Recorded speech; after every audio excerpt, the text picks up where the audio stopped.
Memória Positiva. Por trás da vitória, teve a luta.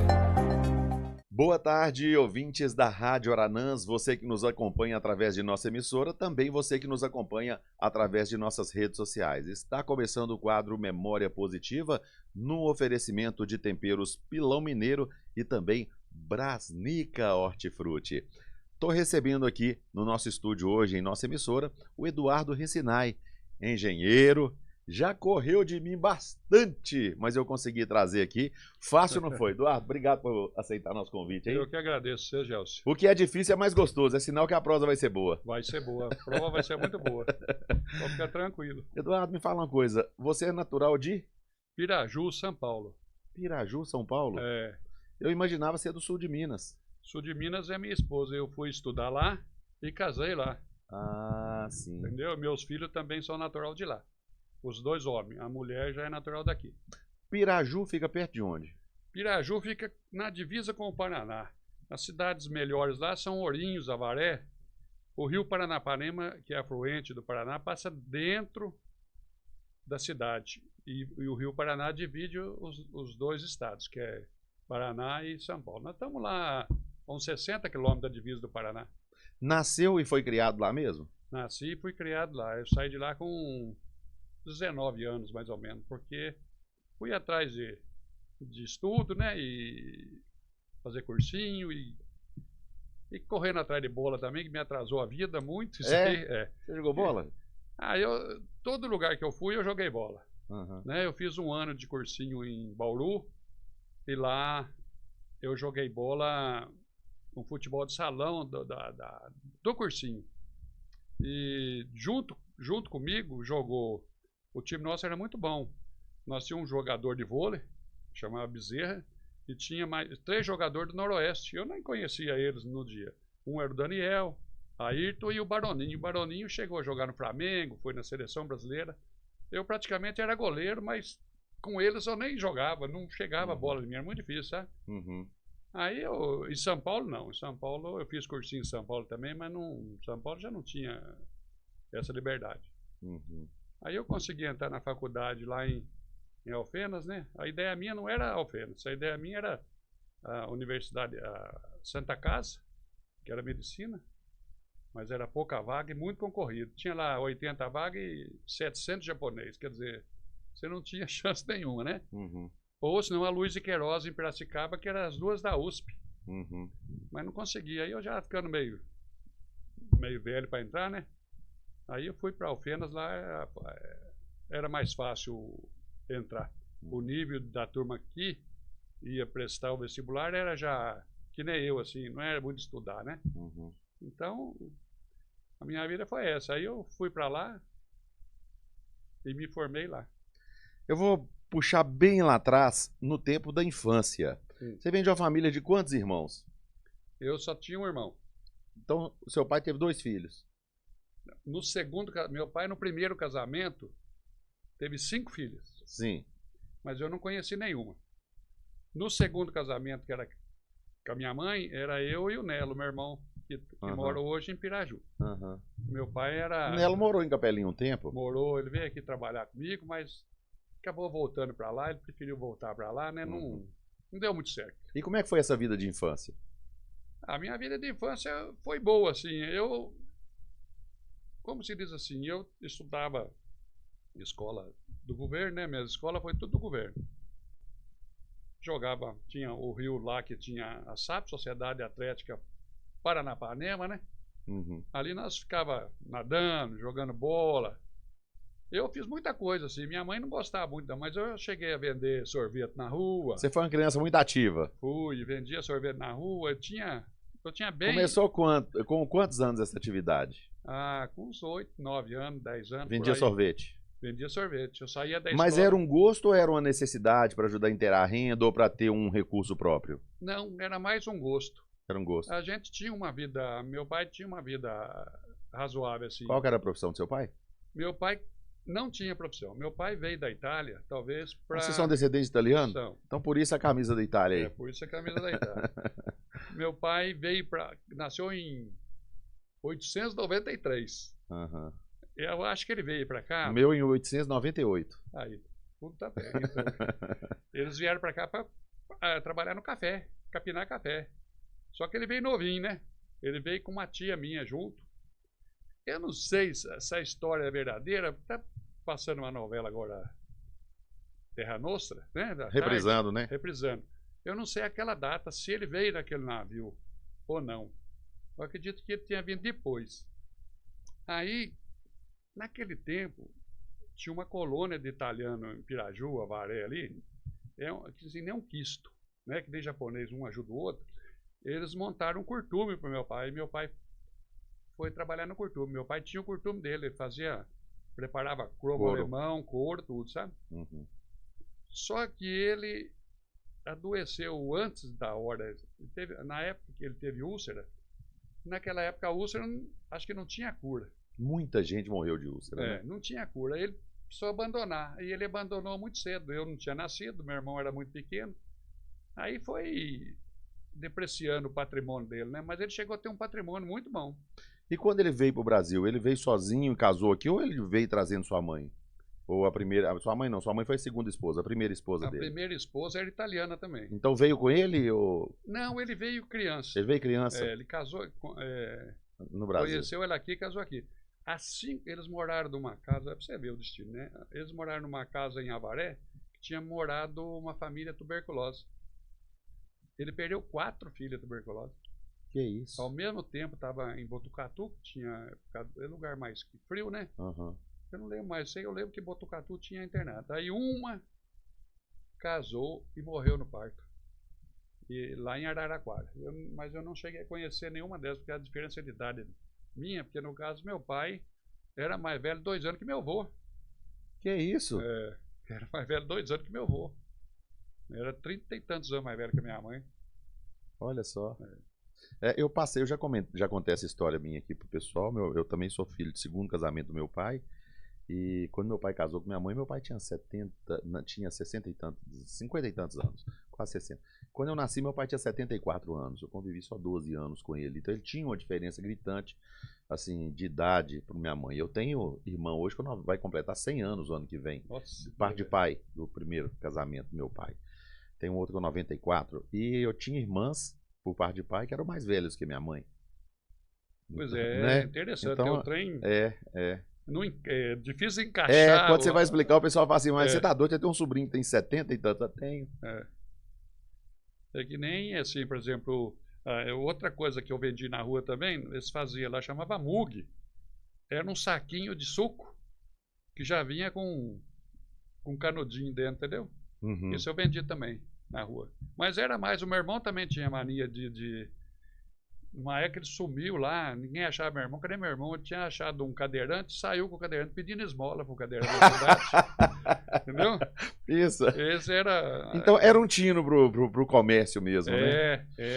O Eduardo, a gente nota que, é claro, hoje tem as leis, né, que proíbem, que impedem que comece muito cedo, mas a gente nota que, em sua maioria, as pessoas que começaram muito cedo a trabalhar, o pessoal dessa geração, se deu muito bem na vida justamente pelo trabalho, né? Por mais que a gente sabe que muitos foram prejudicados no estudo, mas quem quis estudar e que enfrentou, trabalhou, venceu e hoje é exemplo na sociedade. A gente vê isso todo dia, né? Você vê, eu acho assim, toda geração que passa uma crise, que tem, por exemplo, que nem a Ucrânia hoje, aquela geração vai ser uma geração forte. Uhum. Quando a gente tem uma vida muito de regalia, você não consegue vencer na vida, você não dá muito valor, porque veio muito fácil as coisas, né? Uhum. Você não valoriza, difícil, né? Não valoriza. Parece o dinheiro de herança, né? Que o sujeito não sabe como é que foi o suor e ele queima tudo rapidinho porque não sabe como é que foi chegar naquilo ali, né? Eu treinei meus filhos para eles conservar a herança. Me parece que está indo... Tá bom, porque eu ensinei e hoje ele administra para mim. Uhum. O outro, o que está em ofensa, é muito bom de negócio. Uhum. Ele, se deixar, ele passa a perna no pai dele mesmo. Ele não dá moleza, não. E tem a menina que é muito dedicada também, a Mariana é muito dedicada na profissão dela, ela é muito estudiosa, ela mexe com... Você não está formando herdeiros, você está formando sucessores. Sucessor. Hoje eu tenho sucessor. Uhum. Aqui do jeito que eu sei fazer as coisas, eu tenho meu sucessor. Uhum. E pretendo, já conversei com os dois netos, que é o do Eduardinho e a da Mariane, que tem 11 anos, falei, ó, quando vocês tiverem 15 anos, vocês vão começar a trabalhar na fábrica. Vocês, né, e seguindo, né, porque o Eduardinho também é muito, muito competente e muito responsável. Muito sabe? dedicado, né? Dedicado. Focado. Ô, Eduardo, aí você ficou estudando lá, você falou que sempre estudou em escola pública. Sim. E como é que foi? Sua primeira atividade já de trabalho? Ou você dedicou mais aos estudos mesmo para depois trabalhar? Como é que foi sua vida nesse período? Não, eu nunca fui estudioso. Assim, chegar em casa e estudar, não. Eu saía da escola e não estudava. Né? O que eu aprendia na escola, mesmo para curso superior, lá, a engenharia, só que quando eu formei engenheiro, não existia, estava muito ruim a engenharia. Eu fiquei 10 anos sem trabalhar como engenheiro. Uhum. Eu vim... A história é um pouquinho assim... Eu não vou deixar você entrar nessa aí, nós vamos chegar nessa aí.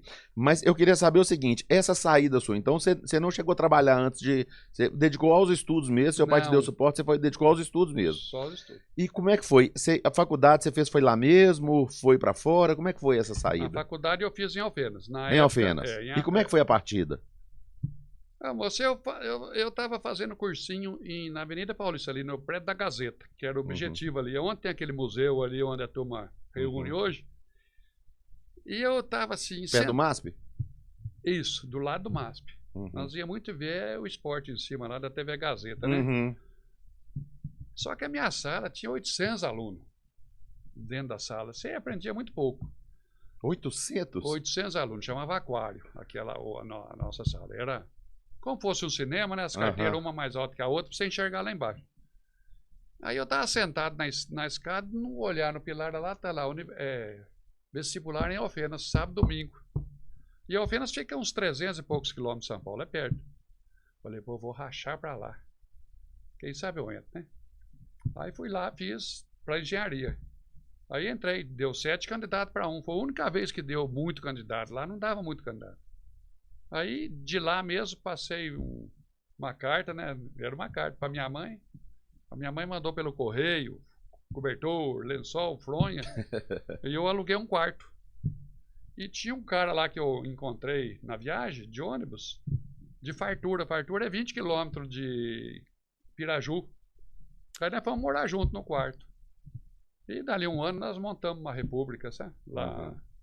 Lá, mas a engenharia mesmo, eu ia na engenharia, mas em casa eu não estudava, não. Nunca gostei de... E engenharia exige isso, né? Exige, mas se você não aprender, a matemática é danada. Se você souber, você não precisa estudar. Você sabe, você tem noção de grandeza, que é a física e matemática.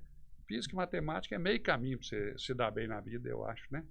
Porque hoje eu sei, todas as fórmulas de engenharia eu tenho na minha cabeça. Por causa de eu fazer todo dia, né? Eu nunca saí daquilo que eu sou. Nunca fui procurar trem mais avançado na engenharia para desenvolver. Eu não vi, cálculo não tem tanta, no meu modo de ver, né? Tem pessoas que vê o cálculo de outro jeito. E sua mãe era natural lá de São Paulo também? Minha mãe era nascida em Sorocaba. Sorocaba. E tem um detalhe, a minha mãe namorou o Mazzaropi. Ah, mentira. Durante um... Ator do filme lá, o Mazzaropi? Mazzaropi. Ah, você tá brincando. Namorou ele. Ele é natural de lá também. Mas aí não deu certo, né? Eu acho que talvez ele não era bem... Situação financeira boa. Ela falou que deixa eu achar outro lado. Mas foi um fenômeno, né? Do humor, do cinema. Rapaz, a casa que eu morava em Diamantina era taco, né? Que é taqueado. E aquilo tinha que encerar, tinha que lixar, passar palha de aço e para poder vir com a cera, para depois passar ou o escovão ou a enceradeira. Eu não sei quantas vezes que eu encerava a casa na semana para poder ganhar dinheiro da minha irmã, para poder assistir Mazzaropi no cinema, na matinê de domingo. Nossa, eu era fã, eu era muito fã. Na cidade de Piraju tinha 2 cinemas, hoje não tem mais nenhum. Mas tinha 2. Passava muito. E aí veio esse tempo de faculdade, você escolheu a engenharia. Foi difícil esse tempo lá, tanto distante da família? Como é que foi? Não, até que não foi muito, sabe? A nossa família não é muito assim de estar reunida, não. Muito agarrada, não. Você mora na mesma cidade, que nem eu. Depois, por exemplo, do Jardim deve ter uns 2 anos que mudou uma casa lá. Deve ter ido umas 4 vezes na casa dele. O sangue da minha mãe não é de na casa dos outros. Do meu pai era mais unido. Os descendentes do meu pai. Da família da minha mãe não é muito de um na casa do outro, não. Mas, assim, eu gosto, por exemplo, a minha neta também todo dia em casa.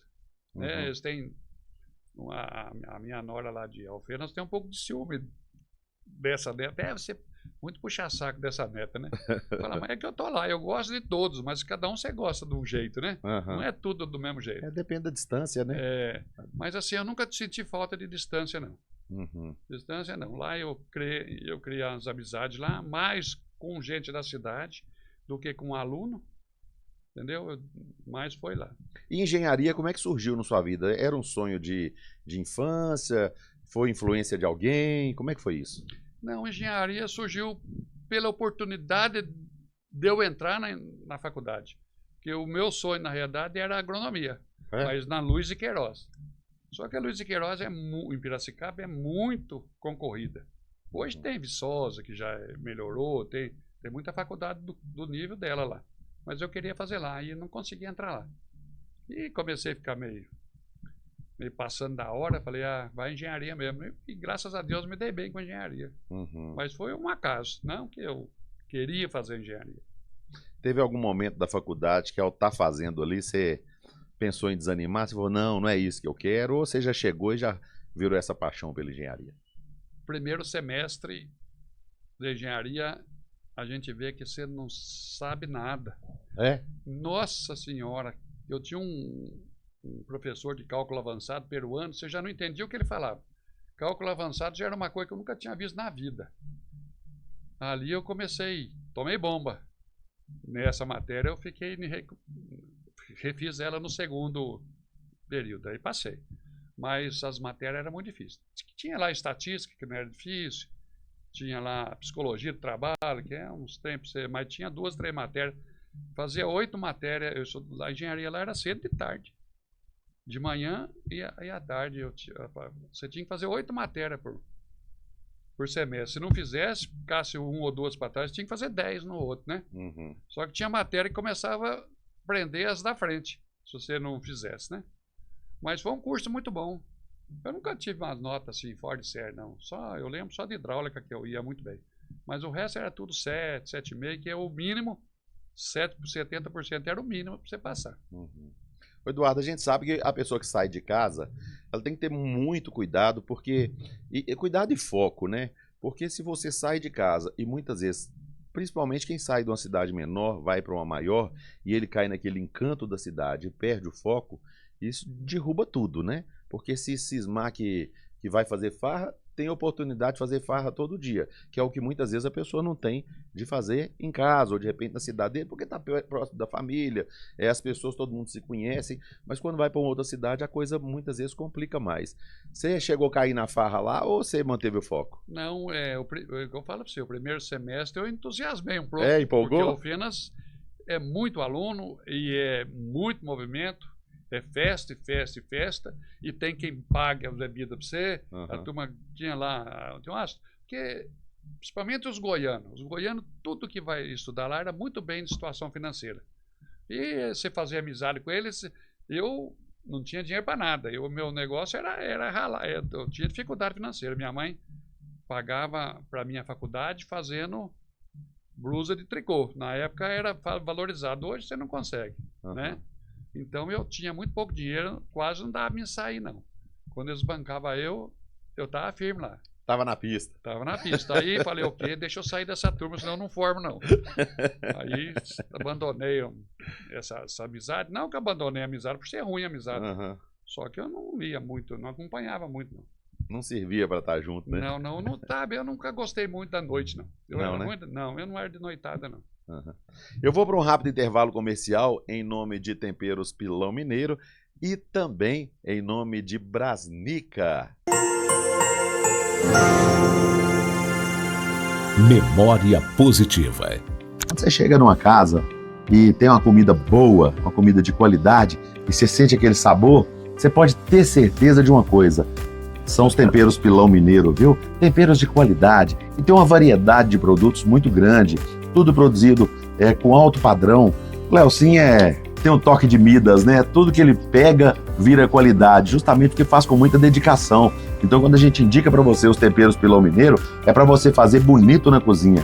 Temperos tem que ser Pilão Mineiro. Rádio Aranãs. Também no oferecimento de Brasnica. A Brasnica chegou em Capelinha para reduzir distâncias e facilitar a vida de muita gente. Por quê? Antes, as pessoas tinham aquela coisa, tem que ir lá em Belo Horizonte buscar frutas, buscar verduras, buscar legumes. Não, agora você encontra na Brasnica, aqui em Capelinha mesmo. Então, toda a região comprando aqui, tudo com muita qualidade. Você chega num determinado comércio, você viu ali o hortifruti com uma qualidade fantástica, pode ter certeza, foi adquirido na Brasnica. A Brasnica chegou justamente para isso. E com uma vantagem, sabe o que acontece com a Brasnica? Os caminhões que vêm trazendo os produtos que não são produzidos aqui na nossa região, eles, quando vão embora, eles acabam levando os produtos que são daqui da nossa região, gerando emprego, gerando renda e o escoamento da mercadoria, tá bom? Então a Brasnica chegou para reduzir distâncias e para trazer qualidade para todos nós. Brasnica, eu indico para você que tem o seu comércio, comprar sempre o seu hortifruti, tem que ser com a Brasnica.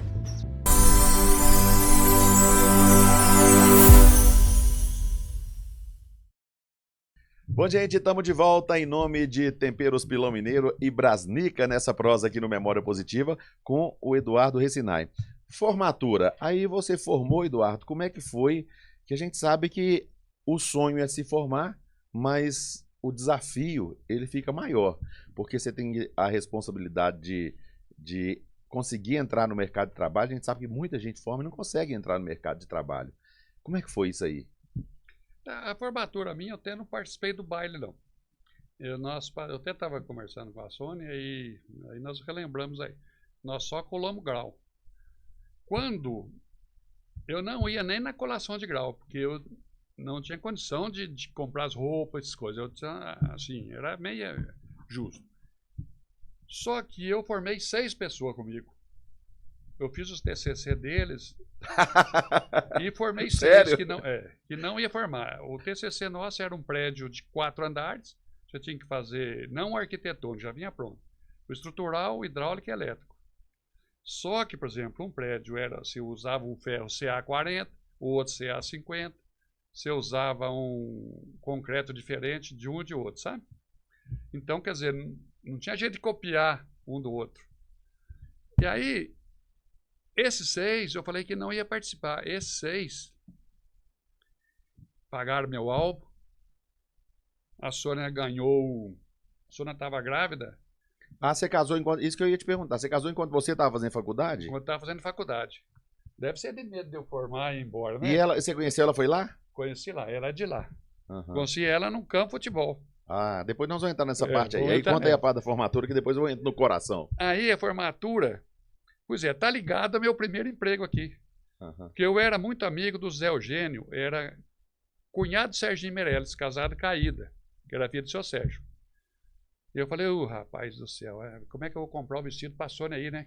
Ela mandava barriguda, eu falei, não, minha mulher acabou de ganhar neném, eu vou te dar os vestidos. Vou arranjar o vestido pra você.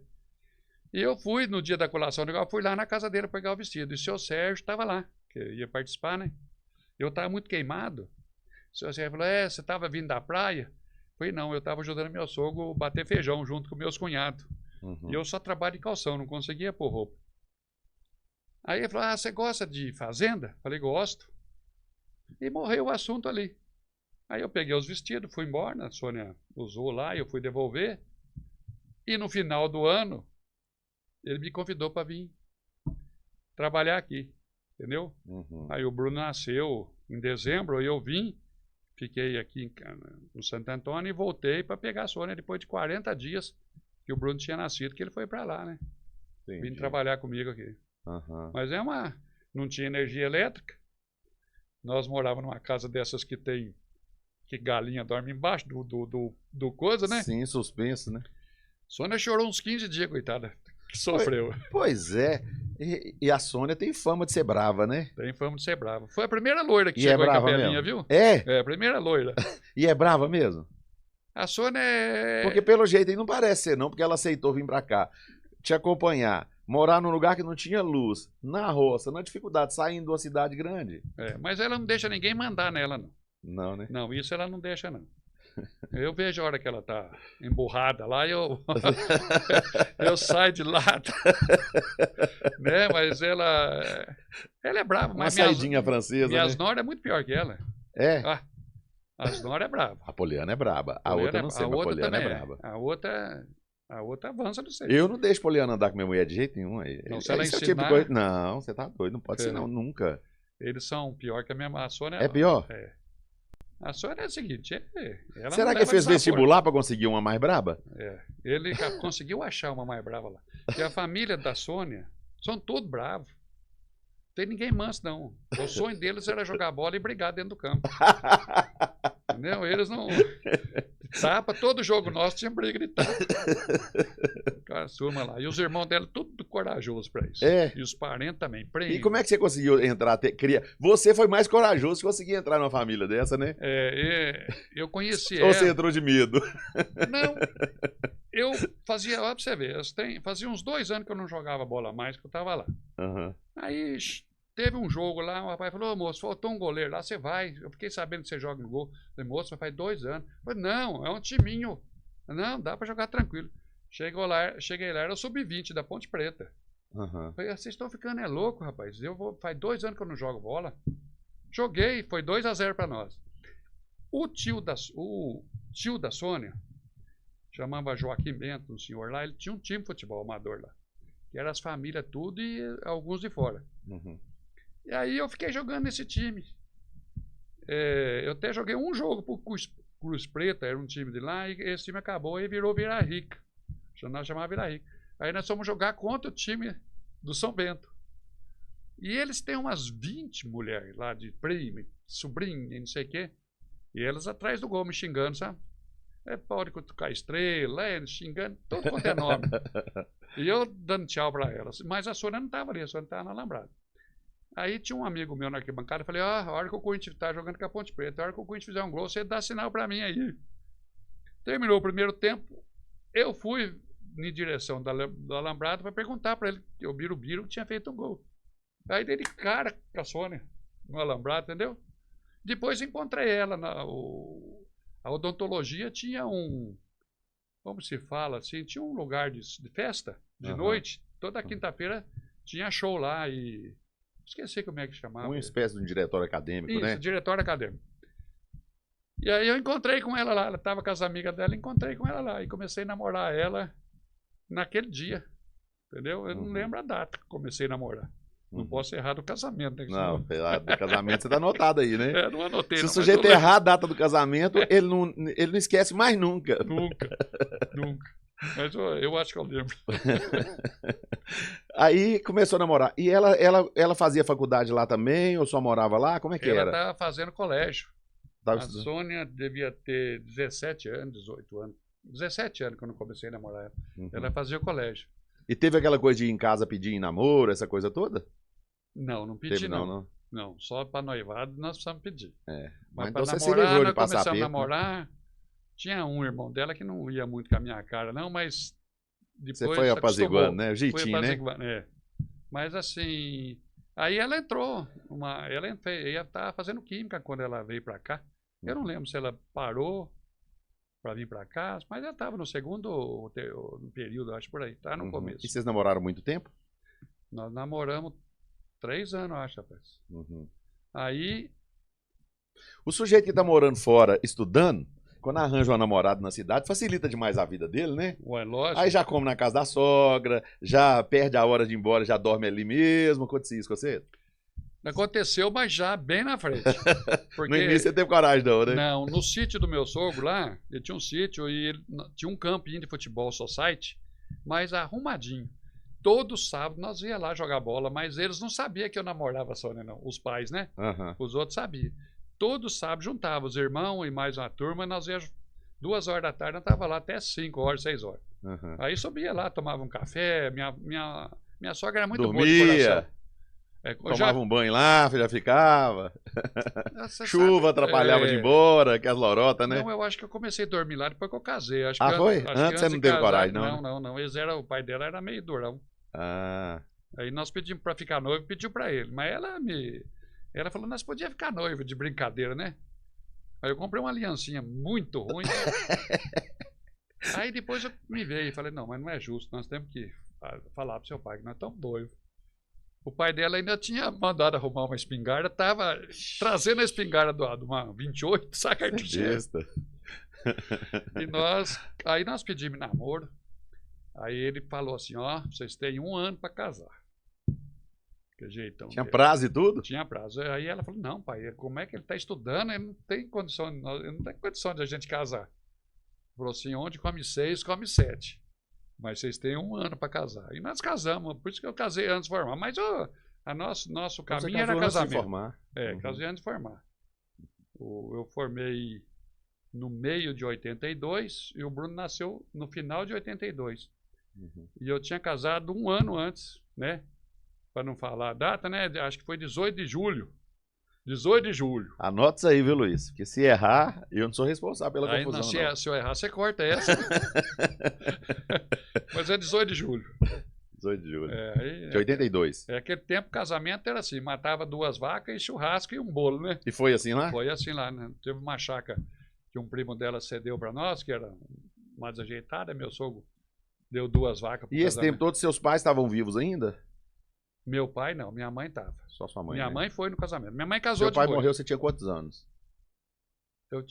Acho que eu tinha 19 anos. 19. Eu Estava na faculdade já? Não. Ainda Eu não? estava acabando de servir o exército. Você serviu o exército lá? Servi. E como é que foi esse tempo de exército? Gostou? Foi a melhor coisa da minha vida. Sofri. Pra mim também foi. Sofri. Eles judiavam da gente, nós ralávamos nos treinamentos, sabe? Mas a gente aprende muito, né? Sim. Aí com 30 dias, eu fiz o curso de cabo, passei. O sargento, o instrutor, era maçom. E o meu tio, que serviu, foi na guerra, ele era tenente da reserva já, e era maçom também, num grau bem... Eles tinham 3 pessoas da Piraju que tinham um grau, um russo, Karamask, um israelita, o russo era outro, o Karamask era israelita, o russo era outro nome que eu não lembro. E meu tio, esse tinha um grau muito alto. E meu tio queria que eu seguisse a carreira no exército. Mas eu não queria, não era aquilo que eu queria, entendeu? Não que era ruim, mas não era. O general nosso, que era comandante do 2º Exército, era aquele Newton Cruz, louco de tudo. Ele era louco de tudo, aquele homem. Né? Mas o meu sargento era bom. Ele judiava, não dava moleza, não. Mas a gente aprende muito, a disciplina que a gente pega ali dentro, né? O companheirismo que pega ali dentro, de um pelo outro, tudo assim. E as brincadeiras. Né? E você passa a vida toda que você reencontra aquelas pessoas, depois de anos, parece que tem um convívio próximo, porque cria uma irmandade, né? Eu lembro direto, muitos já morreram, sabe? Às vezes meu primo liga pra mim e fala assim, Eduardo, lembra de fulano? Morreu. Lembra de ciclano? Morreu. Entendeu? Mas tem uns vivos ainda lá. Graças a Deus, e deu devida saúde para eles. Ô, Eduardo, aí vamos puxar para sua chegada aqui.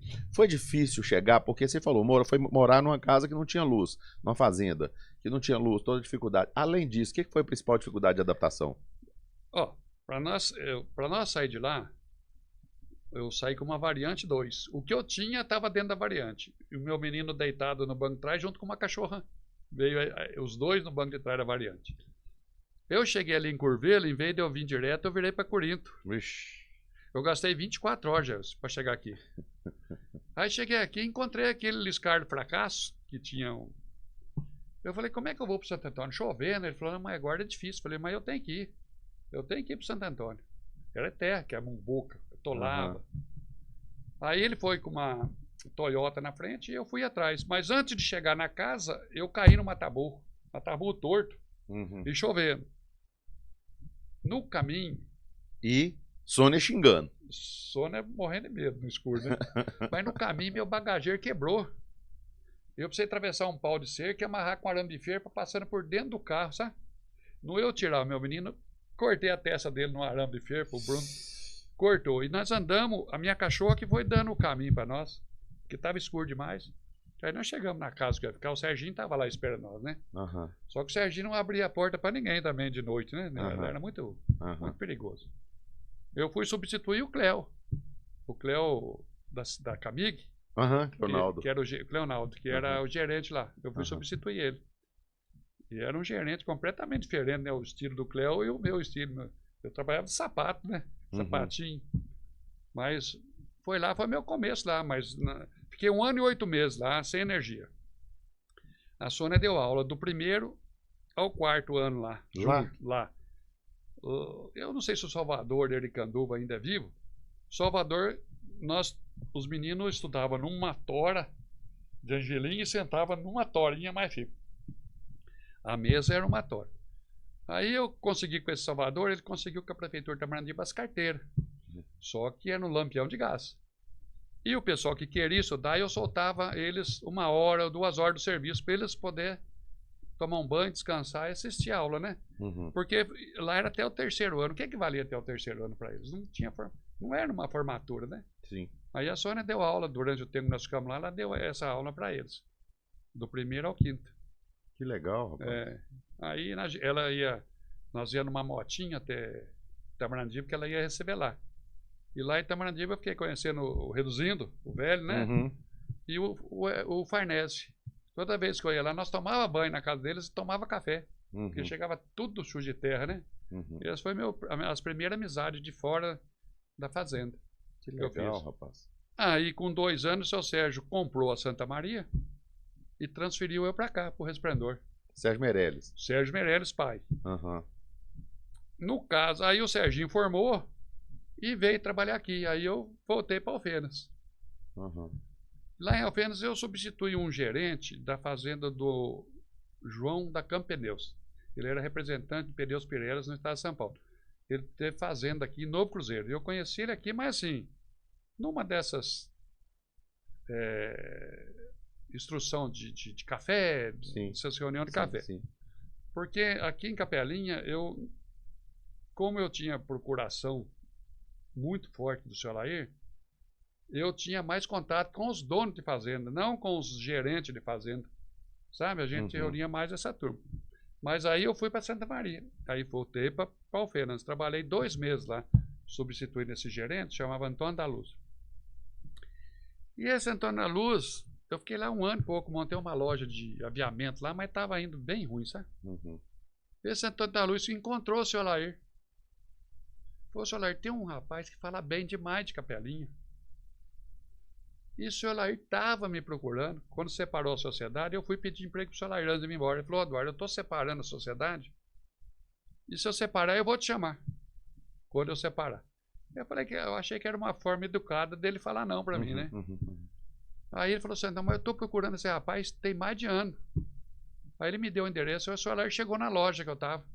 Falou, amanhã nós vamos para Capelinha. Aí eu falei, mas hoje, na minha cabeça, falei, tô indo, né? Falei, mas eu tenho que falar com a minha família, ver se eles vão concordar ou não, viu, senhor? Mas na minha cabeça eu já ia. Aí no outro dia ele pegou eu e trouxe eu para Capelinha. E a família aceitou? A Sônia aceitou numa boa? Não aceitou, mas eu tinha que aceitar, nós estávamos meio... Aí nessa época nasceu o Eduardinho. Quando eu vim para cá, nasceu o Eduardinho. O Eduardinho veio bem novinho também para cá. Só que nós viemos para um lugar bem melhor, né? Já com recurso. Aquela Avenida Rio Branco, quando eu vim para cá, era terra, né? Cada buraco fazia lá, nossa senhora. Aí, no caso, eu fiquei com o senhor Lair.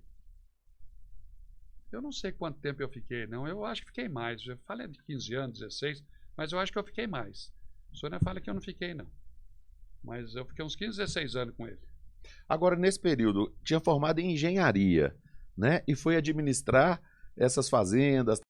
Foi uma coisa totalmente diferente, né? Totalmente diferente. Quando o seu Sérgio falou para mim, ele falou, seu Sérgio, eu não sei um pé de laranja, um pé de café, eu não sei qual que é um, que é outro. Ele falou, mas eu vou te dar um agrônomo. E me deu um agrônomo, chamava Antônio Wander. Ele era era como se fosse um dos melhores do Brasil de agrônomo, sabe? Ele era gerente da Ipanema Agroindústria, que era uma potência. Ele era agrônomo lá. E nós sentávamos ali no Hotel Cascata. Ele nem ia na fazenda, não. Ele passava as coordenadas para mim lá. E eu seguia aquilo, né? E com o tempo eu fui, né? Tanto conversar com o agrônomo, conversava com o pessoal com o Walter. Porque o Walter trazia muitas pessoas de influência do governo e que conhecia, do IBC, da Embrapa. A Embrapa fez um estudo com nós de 1 hectare de café, cada tipo de café, eu tinha que contar quantas folhas caíam, quantos grãos que deu, né? Tudo anotadinho, que eu tinha essa condição. A engenharia te dá noção de grandeza, sabe? Aí não é difícil você mexer com as coisas. Eu chegando na fazenda do seu Alair, eu numerei todas as quadras de cada campo e contei todas as ruas. Rua 1, 2, 3. Então lá de baixo eu soltava as tarefas para a turma. Falou, ó, você vai na quadra 2 capinar, né? Quadra 2, rua 1 e rua 2 e metade da rua 3. Eu tinha os números, né? Sim.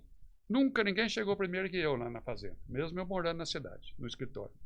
Ia chegando e eu ia despachando. Mas lá no núcleo eu já tinha um fiscal que me ajudava, que é o Preto, filho de Joaquim Cordeiro. Hoje ele tem fazenda e trabalha lá, para um dos filhos do Alair, trabalha. Que legal. Aí o seu Alair passou a fazenda para os filhos. E no ele passar, ele falou assim, eram 4. Mas ele falou que eu era empregado dele, não dos filhos. Se vocês querem plantar milho, o Eduardo planta o milho. Quer plantar eucalipto? Eduardo planta eucalipto. Mas começou a dar muita interferência e eu precisava ir para a cidade também. A gente tem que saber a hora também de saber que você tem que entregar o bastão, né? Sim. Eu já estava na cooperativa naquela época, já trabalhava na cooperativa também, né? Fiquei muito tempo na cooperativa. Fui 1 ano presidente da Copa Café. Aí passei para o Fábio Nascimento. Era o Fábio, ficou eu uma época. E depois o Fábio assumiu de novo. Eu fiquei 1 ano, o Fábio precisou se afastar, no caso assumi. Aí depois, acho que uns 90 a cooperativa foi fundada em 93. Aí o Walter me deu 20 hectares de terra, o senhor me deu, eu não sei se foi 10 hectares cada um, para mim ser produtor rural, para mim poder entrar na cooperativa. Sim. O senhor me deu e me plantou 5 mil pés de café. Aí eu fui plantando todo ano, eles me doaram essa terra. Olha que interessante. Dívida de gratidão, né? Mas eu era caxias com ele, sabe? Eu seguia a risco, eu era muito correto com. Quando eu trabalhei, toda a vida foi muito correto.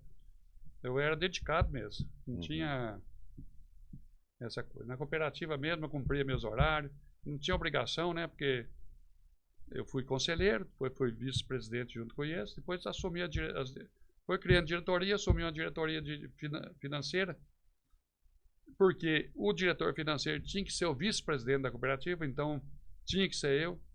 Aí eu aprendi a ser diretor financeiro. Aí nós contratamos um gerente geral, que tinha muita capacidade também, ele passou a ser financeiro. Aí eu fui administrativo. Porque no caso, por exemplo, eu emprestava e eu autorizava. Estava dando conflito de assinatura, né? Aí depois criou outra diretoria, que é controle de risco, eu acabei indo. Aí o Daniel, que hoje é diretor administrativo, também muito capaz, assumiu essa diretoria. Depois eu saí, porque estava na hora de eu sair. O sangue novo, cada Alberto entrou no meu lugar, tem mais disposição, né? Eu já estava muito curso fora de casa, eu não estava muito já. Aí eu fui cuidar da minha vida. Bacana. Eu vou para mais um rápido intervalo comercial em nome de Temperos Pilão Mineiro e também Brasnica. E volto já. Memória positiva. Quando você chega numa casa e tem uma comida boa, uma comida de qualidade, e você sente aquele sabor, você pode ter certeza de uma coisa: são os temperos Pilão Mineiro, viu? Temperos de qualidade e tem uma variedade de produtos muito grande, tudo produzido com alto padrão. O Leocim tem um toque de Midas, né? Tudo que ele pega vira qualidade, justamente porque faz com muita dedicação. Então, quando a gente indica para você os temperos Pilão Mineiro, é para você fazer bonito na cozinha. Temperos tem que ser Pilão Mineiro. Rádio Aranãs. Também no oferecimento de Brasnica. A Brasnica chegou em Capelinha para reduzir distâncias e facilitar a vida de muita gente. Por quê? Antes, as pessoas tinham aquela coisa, tem que ir lá em Belo Horizonte buscar frutas, buscar verduras, buscar legumes. Não, agora você encontra na Brasnica, aqui em Capelinha mesmo. Então, toda a região comprando aqui, tudo com muita qualidade. Você chega num determinado comércio, você viu ali o hortifruti com uma qualidade fantástica, pode ter certeza, foi adquirido na Brasnica. A Brasnica chegou justamente para isso. E com uma vantagem, sabe o que acontece com a Brasnica? Os caminhões que vêm trazendo os produtos que não são produzidos aqui na nossa região, eles, quando vão embora, eles acabam levando os produtos que são daqui da nossa região, gerando emprego, gerando renda e o escoamento da mercadoria, tá bom? Então a Brasnica chegou para reduzir distâncias e para trazer qualidade para todos nós. Brasnica, eu indico para você que tem o seu comércio, comprar sempre o seu hortifruti tem que ser com a Brasnica.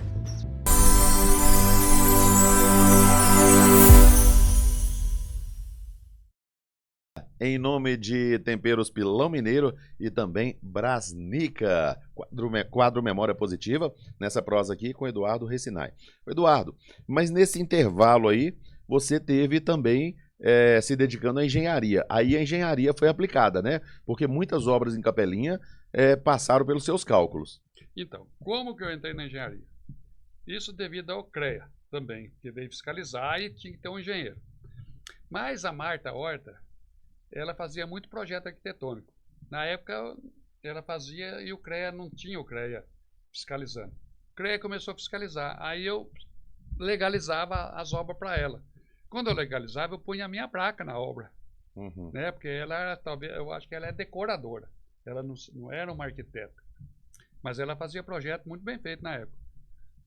Aí eu assinei na época eu assinei o Catuaí, o Zé de Simval, que estava sem engenheiro, para você assinar para execução, mas os projetos estavam prontos. Aí eu comecei a fazer os projetos, e nós fazíamos uns projetos meio desafiadores, sabe? E aí foi criando aí, como só tinha eu e o Juarez aqui, era o Juarez e eu que fazia os projetos. Hoje tem talvez mais de 100 engenheiros, né? Hoje é mais difícil os projetos, porque eu não uso a informática para fazer, eu faço tudo na mão. Meu projeto é na caneta mesmo, não consigo, meus desenhos, tudo na caneta. Eu não fui para o lado de informática. E hoje eu nem consigo ensinar um estagiário, porque ele vem da informática. Então não tem condição de São tempos bem diferentes, né? São diferentes. Nesse ponto eu fiquei para trás. Só que tem muita gente que prefere fazer na mão. O cálculo é diferente do meu cálculo, entendeu? O cálculo que usa na informática é um método de cross, acho. O meu é o médico, não sei nem o método meu, falar a verdade. Mas é diferente, bem diferente. Mas não quer dizer que o outro projeto é ruim. O outro projeto carrega muitos pilares, entendeu? O meu não. E isso é bem interessante, né? E os dois param do mesmo jeito, né? Mas aí eu comecei, depois que eu comecei a trabalhar, aí o trem virou uma bola de neve. Quais são as principais obras hoje em Capelinha de destaque e que tem assinatura sua como responsável técnico? Como que eu vou falar? A autonomia é cálculo meu. A Mazé Contabilidade é cálculo meu. E teve umas casas muito arrojadas aí que vão grande, por exemplo, o cartório do Eduardo mesmo não parece, mas tem 2 balanços ali que tem cara que não tem coragem de fazer. Entendeu? O Eduardo mesmo, toda coisa ele me indica para os outros, porque, né? Eu acompanhei muita obra aí, assim, a Capelinha não tem tanta obra assim, faraônica, né? Mas ponte, por exemplo, aquele cálculo de ponte eu fiz, aí tá de pé até hoje, ali em frente ao fórum antigo. Então, agora nós fizemos o cálculo daquela outra, eu não sei quando que vai iniciar, também no mesmo sentido, usando o basicão mesmo. Teve na época que deu aquela chuva aí, que derrubou muita coisa, foi na época do Pedro Vieira, acho, né, que lá no Piedade houve uma, que eu acho que não foi abalo o sismo, foi porque a parte de baixo eles foram tirando barranco para poder construir e perdeu o apoio. Então a rua deu uma deslocada. Não dá para saber o que se foi ou não, né? Tem gente que fala que foi um abalo. Mas tem assim, eu não trabalhei assim para plantar, fiz muito projeto para aquela plantar. Trabalhei na prefeitura no caso lá de Turmalina, com o Dr. Messias, E trabalhei com o Gelson Cordeiro, 2 anos de secretário e 6 de engenheiro, né? Aí o Gelson saiu, aí eu saí junto, porque o ambiente, a gente perde aquele ambiente, né? Aí quando o Pedro Vieira voltou, eu voltei na Pedro Vieira e Zezinho. Aí também quando entrou o Tadeu, aí o engenheiro é dele, o cargo de confiança são deles, né? Sim. Ô, Eduardo, quais foram os principais amigos, as principais amizades que você cultivou e que muitas delas você mantém até hoje, de quando chegou em Capelinha? Ó, minhas primeiras amizades foi o Jair Martins. Era muito boa, mas hoje eu já vejo muito pouco ele. Claudio Honor, também vejo Zóio pouco. Branco. Claudio Honor foi muito bom. Nós saíamos assim, eles levavam eu muito para as festas e pagavam, sabe? Calvino, que já morreu, o pai do Aham. Flávio, Cacheta. também era os 3 mosqueteiros lá e eles carregavam eu. Nós íamos muito naquelas festas Santa Maria, que tinha, Uhum. quando tinha, né? E lá eles Santa levavam Maria nós. era uma potência, né? Era. Nós ia lá. Eu, uma vez, comprei uma vaca lá, enxertada, não sei que boi, a vaca foi enxertar, foi aqui no núcleo, uma novilha. Falei, nunca mais vou no leilão, né? Não, você comprou muito bem lá. O Zezito ia. Adalberto lá do Cicobi andou comprando também um bezerro aí sem rabo, né? O bezerro não engordava porque mosquito não deixava ele comer. Aí ele já comprou. Depois ele pegou e foi num leilão e arrematou um gado para leite, mas era Nelore. Pois é, não conhece nada. Ele tinha um cercadinho lá de 1 hectare, pôs 15 cabeças, deu uma semana. Que não sabia o que fazer com o gado. É de jeito. Mas então Mas, você assim, tinha esses tem depois- amigos aqui. Não, eu tive outros amigos aqui na cidade, sim, mas é difícil de falar, porque eu vou esquecer de alguns, né? Uhum. Mas Isso é normal. É, Tem muita eu gente, tive né? muito, Então não eu tem- fui muito bem acolhido aqui, o Zé de Simval. Isso Você que é tá interessante, doido. essa forma de Capelinha É. receber as pessoas, né? É diferenciado, acolhe mesmo e tal. E quer dizer, um exemplo, se não tivesse te acolhido aqui, É. hoje sua empresa não estava aqui gerando emprego, gerando Não. renda, né? Não. Eu, pra você ver, eu montei a empresa porque meu irmão perdeu o emprego lá em São Paulo e com a idade Ah, dele é? teve dificuldade de achar outro emprego. Ele trabalhava na indústria de Lares, nos elevadores Atlas, ele trabalhava nessa parte.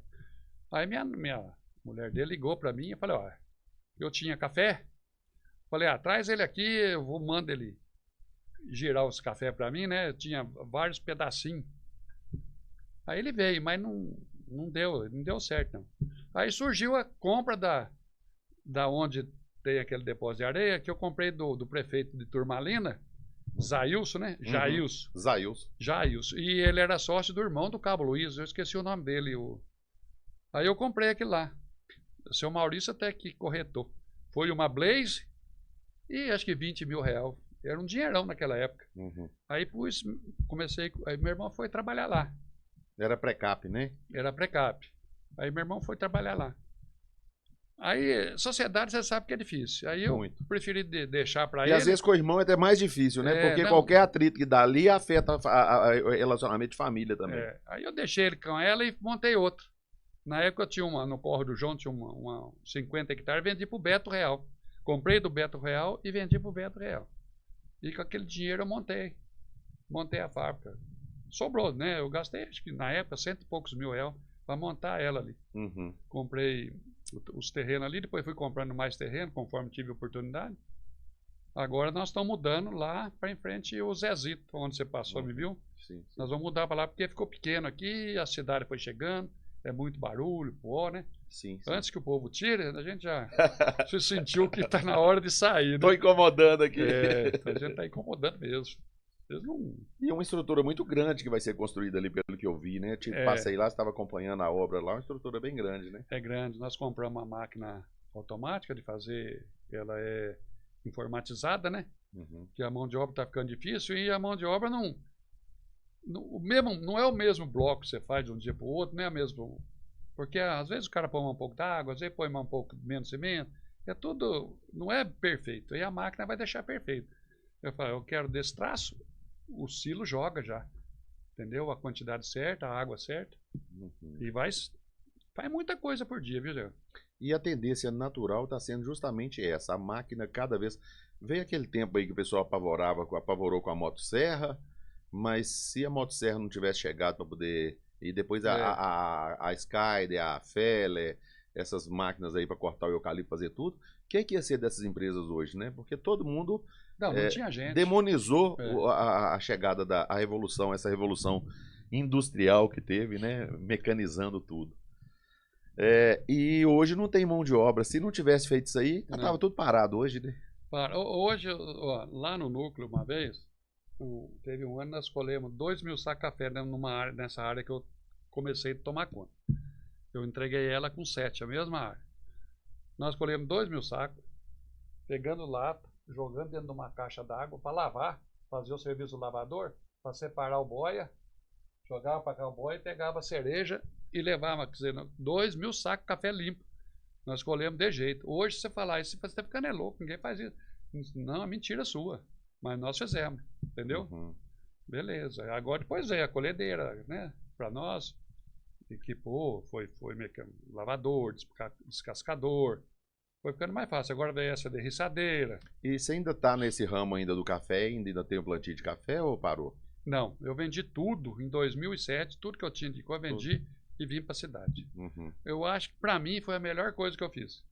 Porque hoje nós temos 13 ou 14 empregados aqui na Pré-Moldados. É serviço de 1 hora por dia. O Eduardinho fica o dia inteiro, porque ele tem que vender, tem que cobrar, tem que medir laje. Mas assim, é um serviço muito simples de fazer. Passa raiva, o nego falta muito. Eles faltam, mas não dão muito valor para melhorar de vida, não, sabe? Eles falta muito e vai irritando. Aí nós compramos essa máquina para evitar. E talvez vai vir outras máquinas, né? De tubo, Que é uma tendência natural, né? Tem que E ser. uma necessidade, né? Nós fomos lá na JLX, lá em Montes Claros, ver como é que funciona. Dá gosto, viu? De ver tudo.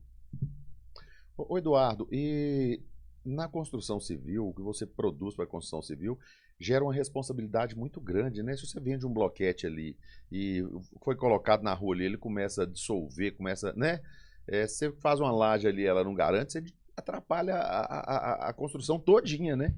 Atrapalha, mas assim, ó, eu já deixei de vender bloquete, uma época eu fazia bloquete mal feito.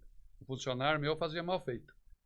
Aí eu falei, um cara veio comprar 20 mil metros de bloquete, eu ia trabalhar o ano inteiro para ele.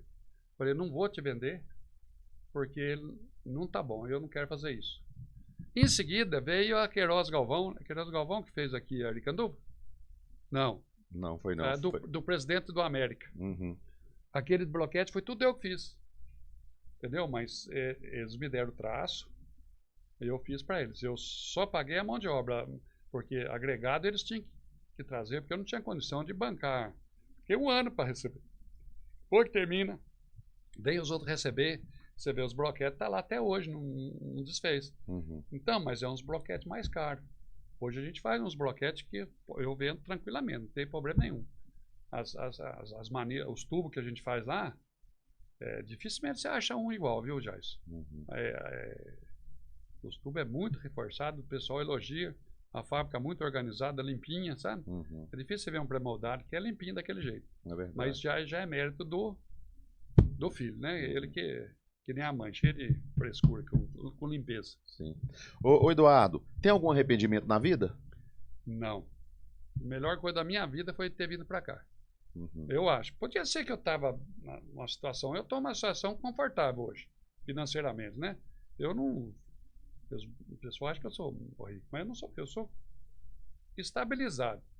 Tem condição de fazer um passeio bom, essas coisas, mas não tem nada... Hoje você deu aquela recolhida, hoje você vive sua vida, né? É no seu tempo. Tem dia que eu falo com o Eduardinho, cadê seu pai, moço?